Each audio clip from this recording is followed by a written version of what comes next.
हाँ वो जय भीम साथियों, जय मूल्यवासी साथियों। दोस्तों, आज आपके सामने ये जो प्रोग्राम जो हम ले रहे हैं और प्रोग्राम में मैं जो बात कर रहा हूँ, अगर हम देखें तो ये अधिकार जो है, जो हमारे, जिसे हम डॉक्टर बाबा साहब अम्बेडकर कहते हैं, डॉक्टर जो हमारे बाप डॉक्टर बाबा साहब अम्बेडकर है, इन्होंने आर्टिकल जो 25 लिखा है, ये आर्टिकल 25 के तहत हम यहाँ जमा होकर ये प्रोग्राम ले रहे हैं।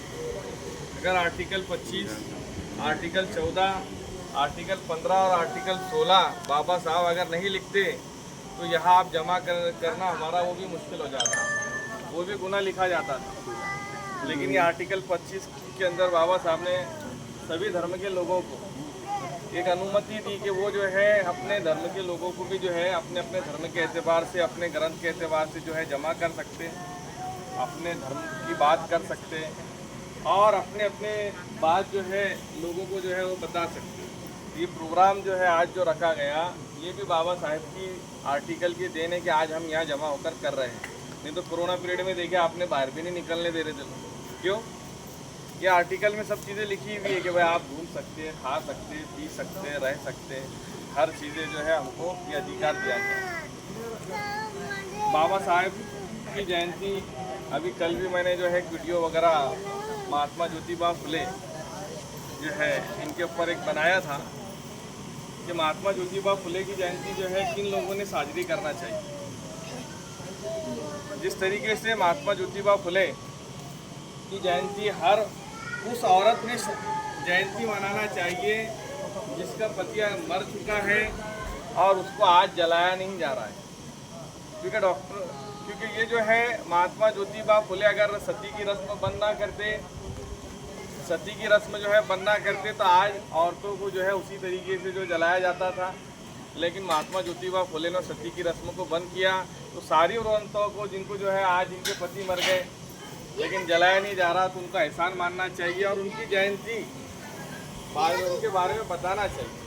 आज जितनी औरतें जो हैं बैंकों में हैं, एयरलाइंस में हैं, रेलवे में हैं, कॉलेजेस में टीचिंग कर रही हैं और ये जितनी औरतें हैं इन सबको जो शिक्षण का अधिकार जो दिया है उसके लिए जिन्होंने जो है समाज की बातें सुनी, बुरा भला सुना, समाज की मार खाई, घर बार को छोड़ा, वो महात्मा ज्योतिबा फुले का उन सब ने जो है जयंती मनाना चाहिए।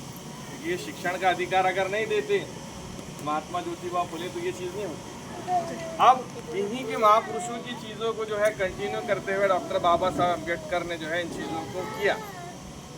जैसे आज मैं मुस्लिम धर्म से जो ताल्लुक़ रखता हूँ, मैं ओबीसी का हूँ, धर्मांतर मुस्लिम। इंडिया में जितने भी जो है 90% से ज़्यादा लोग हैं, ये इंडिया के अंदर 90% से ज़्यादा जो लोग हैं ये धर्मांतर जो मुस्लिम हुए ये धर्मांतर। क्यों?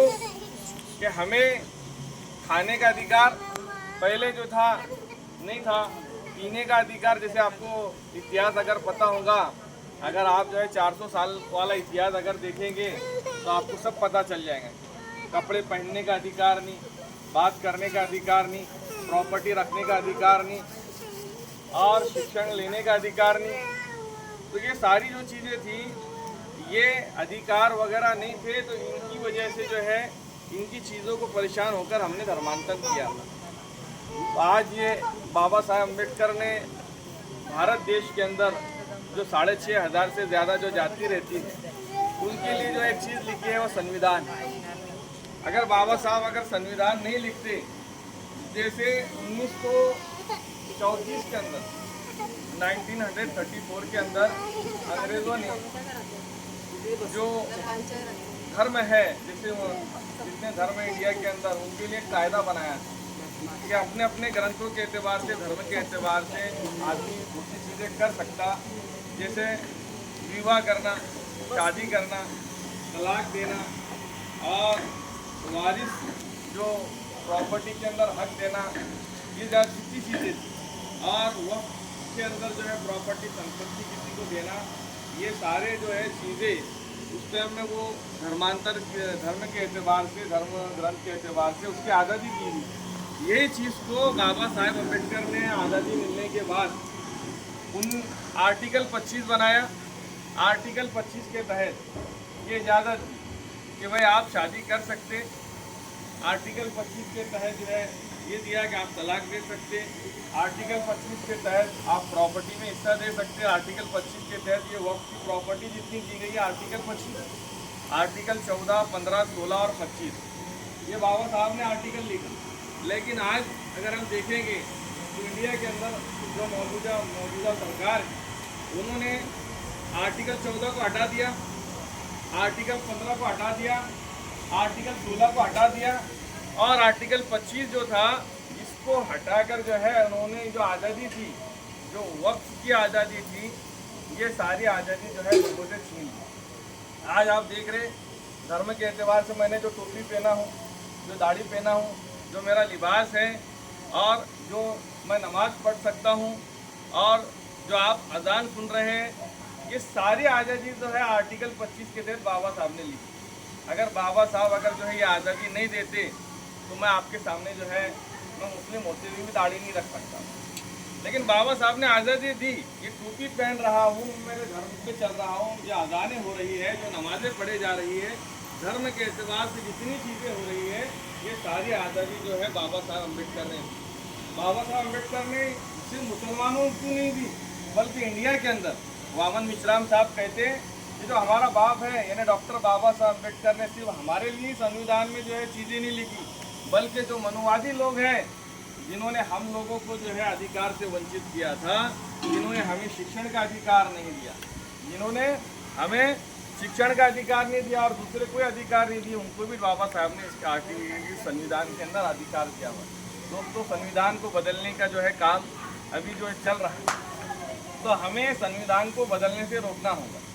अभी जो अपने गृह मंत्री अमित शाह वो सदन में कह रहे थे कि भाई जितने बार जो है आप बाबा साहब का नाम लेते, तो बोले आप जो है प्रभु राम का नाम लेते तो बोले स्वर्ग मिल जाता था। लेकिन अमित शाह को इतनी अकल होना चाहिए कि जिस पोस्ट के ऊपर आज वो बैठा है, जो आज गृह मंत्री बनकर बैठा है, वो बाबा साहब के संविधान की देन।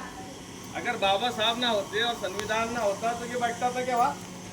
लेकिन आज जो है हमें समझना चाहिए कि संविधान, जैसे कोरोना पीरियड था, बाबा साहब ने मजदूरों के लिए जो है बहुत से कानून बनाए, तो 20 से ज़्यादा 14 से 14, 15 से 20 से ज़्यादा जो कानून थे मजदूर लोगों के लिए कि भाई 8 घंटे से कोई मजदूर से ज़्यादा आप काम नहीं करा सकते, उसको हफ्ते में छुट्टी देना जो है ज़रूरी है, उसको जो है साल के अंदर जो है बोनस देना ज़रूरी है। कोई औरतें जो है अगर वो गर्भवती है तो 5वें महीने से उसको जो है 3 महीने की 4 महीने की जो रजा मिलेंगी, उसको पेमेंट वगैरह मिलेंगी। और ये जितनी कैजुअल अपन जो लीव बोलते, ये सारी चीज़ें फैसिलिटी जो है बाबा साहब ने कर चले गए, इन कानून को जो है बदला गया। ऐसे धीरे धीरे अभी कश्मीर का जो इलाका था, बाबा साहब ने आर्टिकल 370 बनाया था।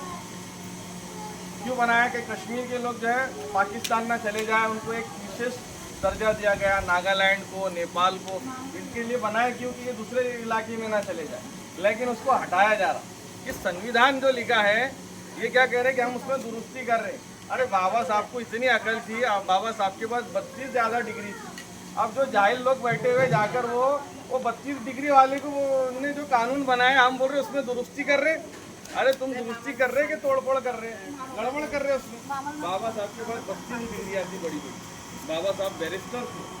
तो इंडिया के अंदर इतनी बड़ी शख्सियत ने जो संविधान लिखा, ये संविधान इंडिया का कॉन्स्टिट्यूशन पूरा वर्ल्ड जो है उसको हैरत करता है कि इतना अच्छा संविधान जो है किसी मुल्क का नहीं और किसी देश का इतना अच्छा संविधान नहीं। उसके अंदर धीरे धीरे चीज़ें जो है वो चेंज होते रहे। दोस्तों, हम जो है इस मौके पर ये देखें कि हमारे अंदर जो संविधान है, बाबा साहब ने जो है एकता वगैरह की जो चीज़ें रखी हुई है, तो बाबा साहब ने जो मूवमेंट किए भारत देश के अंदर, जो मुस्लिम समाज, मैं ओबीसी मुस्लिम हूँ धर्मांतर, तो मुस्लिम समाज के साथ जो है बाबा साहब ने का हर वक्त जो है उन्होंने मुस्लिम समाज ने साथ दिया। जैसे चौधार तड़े का आंदोलन अगर आप देखेंगे, जो जो 14 तड़े का आंदोलन हुआ, रायगढ़ का जो किला है वहाँ पानी पीने का अधिकार नहीं था हम लोग। तो बाबा साहब ने 14 तड़े का आंदोलन के लिए लोगों को कहा, तो वहाँ रायगढ़ साइड की तरफ के जो लोग थे उनको मनुवादी जो ब्राह्मण लोग थे उन्होंने इंटीमेशन दिया कि भाई आप जो है इसके ये आंदोलन के लिए जगह नहीं देना। जब उन्होंने जगह तो किसी ने नहीं दिया तो वहाँ फतेह खान का एक मुस्लिम था, उसने जो है बाबा साहब को आंदोलन के लिए वहाँ जगह दी, वहाँ आंदोलन हुआ। और जितनी भी हौज है, तालाब है, नदियाँ है, कुएँ हैं, इंडिया के अंदर बहुत जगह जहाँ जो है जानवर कुत्ता बिल्ली पानी पी सकते थे, लेकिन हम जो लोग थे हमको पानी पीने का अधिकार नहीं था। बहुत जगह इंडिया के अंदर बहुत जगह कुएँ ऐसे थे, तालाब ऐसे थे और हौज ऐसे थे। तो वहाँ बाबा साहब ने आंदोलन किया 1920 में गालिबन। तो इस आंदोलन की वजह से ये जो है ये अधिकार हमको मिला। अभी बाबा साहब भंडारा और गोवंडी के इलाके से इलेक्शन में खासदार के लिए खड़े थे विधानसभा में जाने के लिए, लेकिन हमारे बहुत से लोगों ने उनको क्या किया, बाबा साहब को चुन के नहीं लाया। तो बंगाल का जो इलाका है वहाँ जो मुस्लिम लीग वगैरह जो पार्टी थी तो उसका सलीम करके जो खासदार था उसने अपना इस्तीफा दिया। फिर वहाँ फिर से इलेक्शन हुआ, वहाँ के लोगों ने, वहाँ के मुस्लिम लोगों ने कहा कि बाबा साहब आप जो है यहाँ से खड़े रहिए, हम आपको खड़ा नहीं करेंगे बल्कि चुना के देंगे। क्योंकि बाबा साहब अम्बेडकर वगैरह जब पराजित हुए पहले तो उन्होंने एक दो आदमी ने कहा कि बोले आपको दरवाजे क्या बोले खिड़कियाँ भी बंद हो गई बोले सदन में आने के लिए, बोले इसके आने के लिए बोले। तो लेकिन ये बात सुननी थी कि बंगाल के लोगों ने कहा कि हमारा खासदार हम उसका राजीनामा देंगे। उसने राजीनामा दिया और बाबा साहब को चुना के लाए। बाबा साहब संविधान सभा में गए और इतना अच्छा संविधान जो लिखा गया। दोस्तों हर मौके पर जो है जो भारत देश के मुस्लिम हैं उन्होंने जो है उन्होंने क्या है बाबा साहब की मदद की। हमने जो है यानी बाबा साहब ने खुद जो है बहुत सी जो किताबें लिखी, ये जो आप देख रहे किताब ये हजरत मोहानी का फोटो है बाबा साहब अम्बेडकर के साथ। उस ज़माने में जब जो है छुआछात बहुत ज़्यादा थी, मनुवाद जो है किसी को आपने फिल्में भी देखेंगे, बाबा साहब की पानी पीने से स्कूलों के अंदर भी वो किया जाता था। ये इफ्तार पार्टी वगैरह में हजरत मोहानी वगैरह उस वक्त के फोटो। तो हम ये करें कि इंडिया के अंदर अभी वामसेप संगठन और दूसरी जो ये कोशिश कर रही है कि 3,500 से ज़्यादा जो जाति के लोग हैं इनके अंदर हमारा क्या हो, एक एकता हो, यूनिटी हो और हमारी यूनिटी को तोड़ने के लिए नए नए मुद्दे लाए जा रहे हैं। हम ये करें कि बाबा साहब ने जो काम किया, जैसे मैं अगर कहूँ मेरे पिताजी अगर मुझे कहें, मैं कहूँ कि मैं जो है मेरे पिताजी से बहुत प्यार करता, बहुत मोहब्बत करता, बहुत ज़्यादा प्रेम करता। मेरे पिताजी ने कहा बेटा एक गिलास पानी लेकर आ, मैं बोलता नहीं मैं आपसे बहुत प्रेम करता। उन्होंने कहा बेटा मेरे को थोड़ी भूख लगी खाना ला के दे, मैं क्या कर रहा, काम नहीं कर रहा कुछ, मैं बोल रहा आपसे मुझे बहुत प्रेम है, बस मैं कहती रह रहा प्रेम है। वो बेचारे सुबह से शाम हो गई, मैंने ना खाना दिया क्योंकि उनसे उठे नहीं जा रहा, और उन्होंने पानी मांगा, मैंने पानी दिया नहीं। सुबह से शाम हो गई, रात हो गई, मैंने पानी नहीं दिया, लेकिन मैं जबान से क्या बोल रहा, मेरे को आपसे बहुत प्रेम है।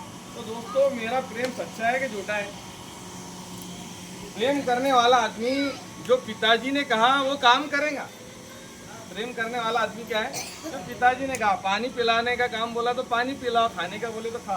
बाबा साहब अम्बेडकर ने जो काम किया वो काम मैं बहुत ज़्यादा नाच रहा कि भाई आज जो है 14 अप्रैल है, आज जो है हमारे बाप की जयंती है।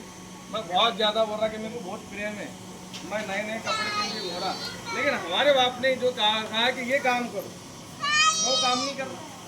मेरी वाह करने से ज़्यादा मैंने जो काम किया है वो काम करो। तो असल प्रेमी कौन है?